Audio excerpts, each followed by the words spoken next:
Hi guys, my name's Sumbul Khan. I'm a third year medical student at Peninsula Medical School here in Plymouth, and I'm also the co-president of the Widening Access to Medical School Committee. So we've been established for well over a decade and we've done hundreds of events with hundreds of schools, but what have we done during the lockdown?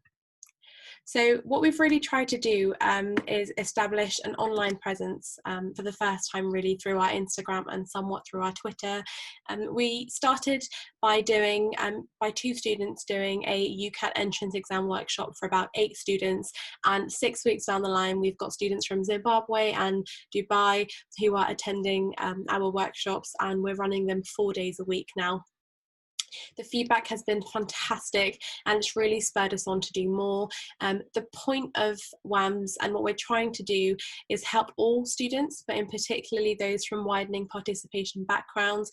Unfortunately, the most capable students are sometimes the most least likely to apply to medicine and dentistry for a variety of reasons, and we're really trying to combat that.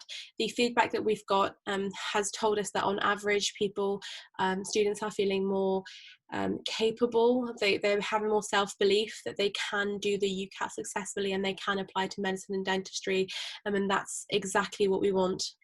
So this has really spurred us on to do even more great work, and we're going to be expanding our e-mentoring scheme, which is pairing up our applicants with medical and dental students, and then also we've got a personal statement workshop at the end of June. We've got BMAT workshops, MMI workshops, and then the Labour of Love, which is our virtual work experience program.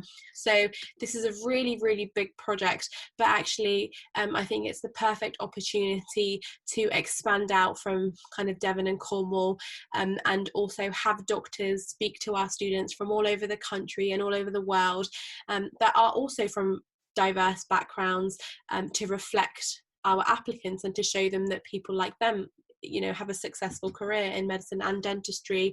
We've also replaced traditional clinical skills with kind of online consultations, things that are very pertinent within medicine today. Our point really is to provide this service for free.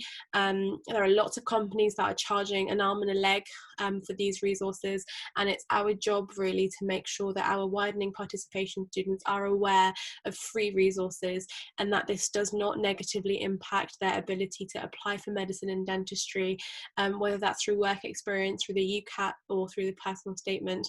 As I say, we're doing really well and we're constantly expanding. We look forward to all these events and hopefully making a real difference if we can.